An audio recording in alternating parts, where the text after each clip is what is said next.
Welcome back. So glad you're back joining me for part 2 of what to do when your business is struggling. So let's just dive in.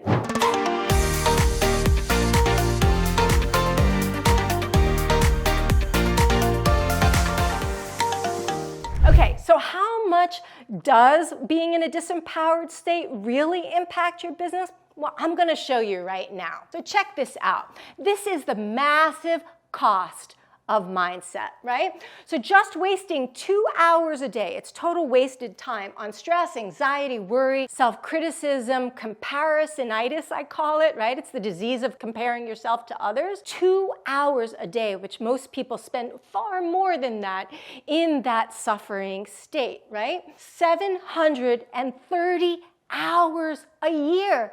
Imagine what you could do with 730 hours a year of your life back. Now, at just $200 an hour, and my clients make way more than that, but just at $200 an hour, that is $146,000 of lost income a year. Isn't that insane?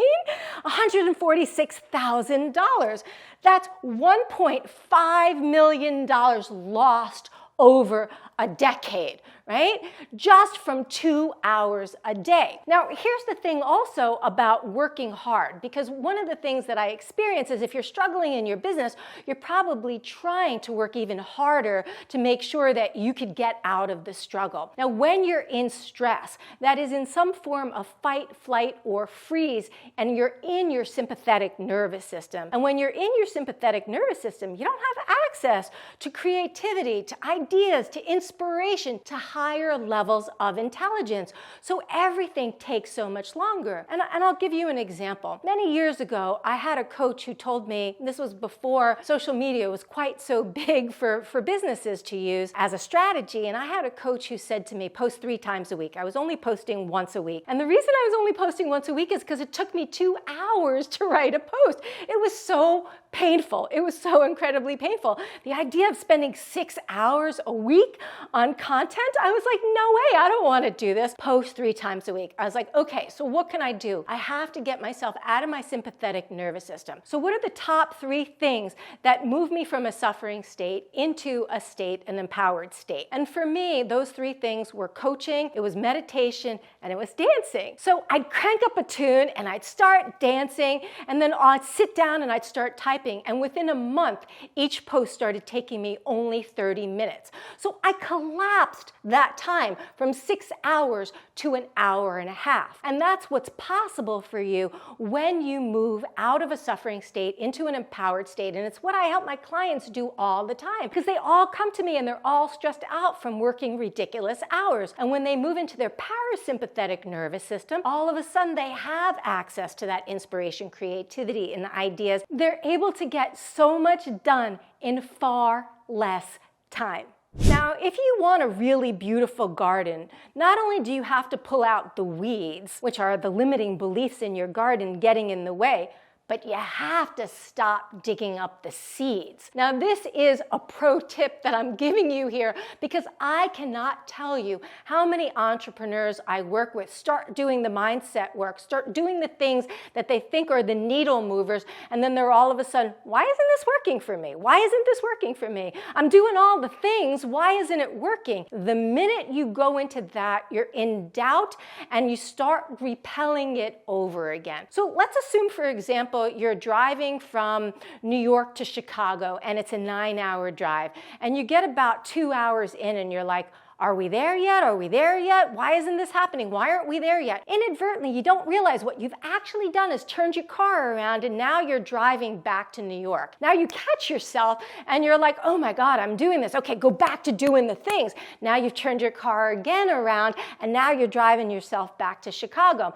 Now you're 4 hours into the trip and you're like, are we there yet? Are we there yet? Are we there? You've turned your car back around. You're driving back to New York. And then you're like, oh my God, I see what I'm doing. Okay. You start doing all the things again. You turned your car back around, you're driving to Chicago. Now a 9-hour trip is taking a month and you're wondering why it's taking so long.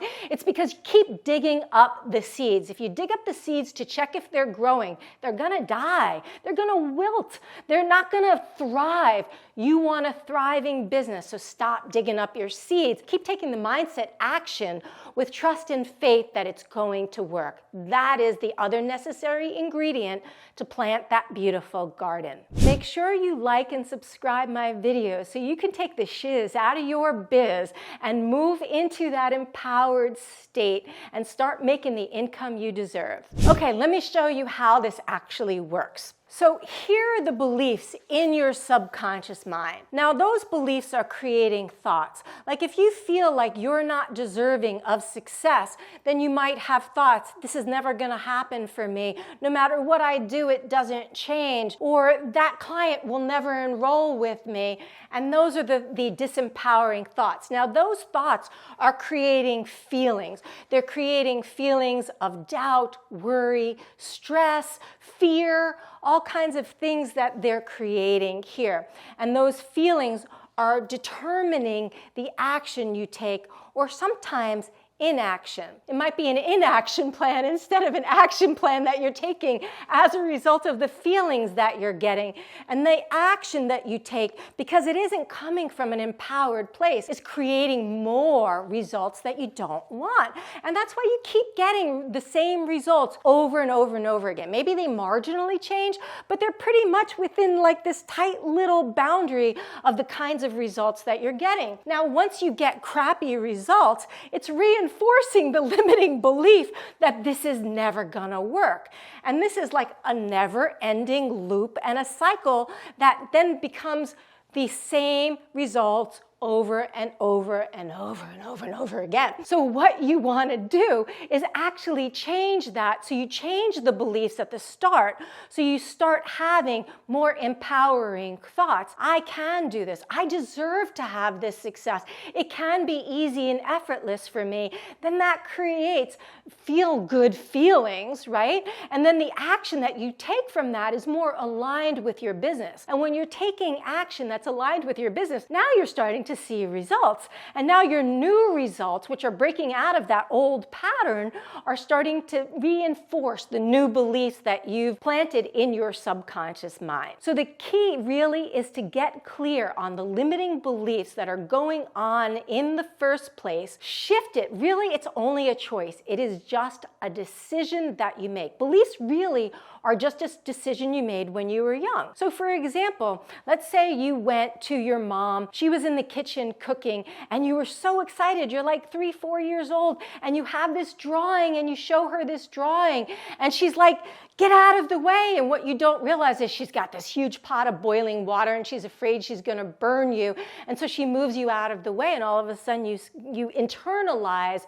oh, I'm not important. What's important to me isn't important. So maybe you become a people pleaser, or you don't step out to do things that are really important to you. That was a decision you made in that moment from your mother's behavior. It's the meaning you made out of that experience. It wasn't true. It was just the meaning you gave that experience, and we are meaning-making machines. That is what we do. We have an experience.